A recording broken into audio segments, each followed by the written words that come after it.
Here this week. Yes, we are breaking with convention. War, peace, and the presidency. Democracy Now! Is in Cleveland, Ohio, covering the Republican National Convention from the inside out, from the streets to the corporate suites to the convention floor. I'm Amy Goodman. We're broadcasting 2 hours every day. Miss any part of it? Go to democracynow.org. The Washington Post is reporting there are likely fewer black delegates at this year's Republican convention than at any point in at least a century. According to the Republican Party's own data, only 18 of the nearly 2,500 delegates are African American. That's less than 1%. As recently as 2004, 7% of Republican delegates were black. On Wednesday night, Democracy Now!'s Carla Wills tracked down some of the 18 black delegates. James Evans, chair of the Utah Republican Party, Salt Lake City, Utah. So I just read in the Washington Post that this year the Republican convention has the lowest number of African-American delegates in like a century.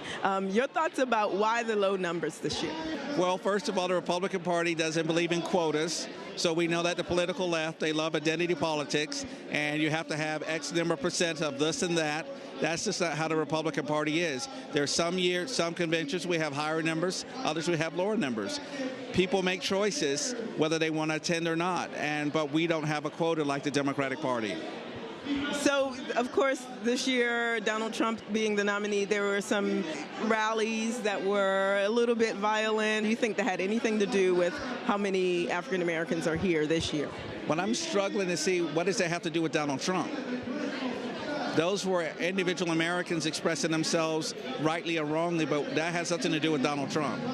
Do you not think he should have spoken out more forcefully against those people who attended his rallies that, were saying racist comments?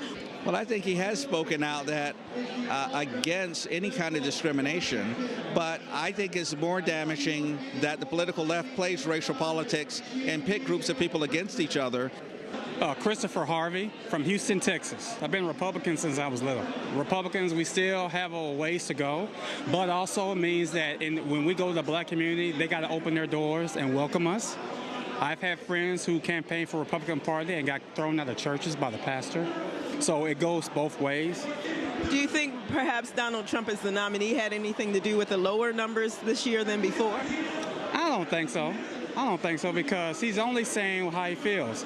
People take what his words are, and the Democratic Party, and yes, even the media, throws it into a racial comment. We're talking about when he calls out one black person in the audience and said that's his African American, they call him a racist. Well, Hillary Clinton said at a black church, well, she didn't say, but she uses a black dialect at a black church, like eyes don't get nose wears tired. Like that's how black people talk.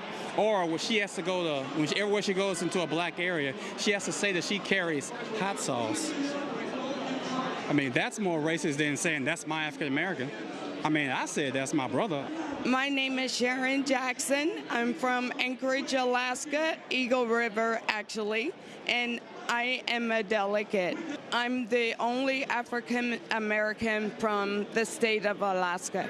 I don't know if the Republican convention has a huge number of African Americans, but I must say, I'm pleased to see the African Americans that are here. When the states gave their nomination for Donald Trump, there was probably 4 or 5 states that had African American women announced for their state, and I'm proud of that. My name is Calvin Tucker. I'm from the 2nd Congressional District in Philadelphia. I'm a delegate. So I just read a Washington Post article that talked about this being the lowest number of African American delegates in about a century at the Republican convention. Your thoughts about the lack of diversity, especially with African Americans in this? Well, I mean, there are African Americans here. You got delegates and alternate delegates and friends of delegates. I don't know the number specifically, but we have to do our work in the African American community. There are some deep-seated problems in our community, and the Democrats have run this process for a long time. I don't know why that is the case, but we need to get to solutions to those problems. And I think that Donald Trump, who is a builder, who understands how to create jobs. And the jobs is a solution to many of the problems that we face. So I think that, again, it's incumbent on me to make the case to my community that in order to have political leverage and not do the same things over and over and over, that this is an option that we ought to explore. Thank you so much to Carla Wills, Democracy Now! Producer. This is Democracy Now!, democracynow.org, The War and Peace Report.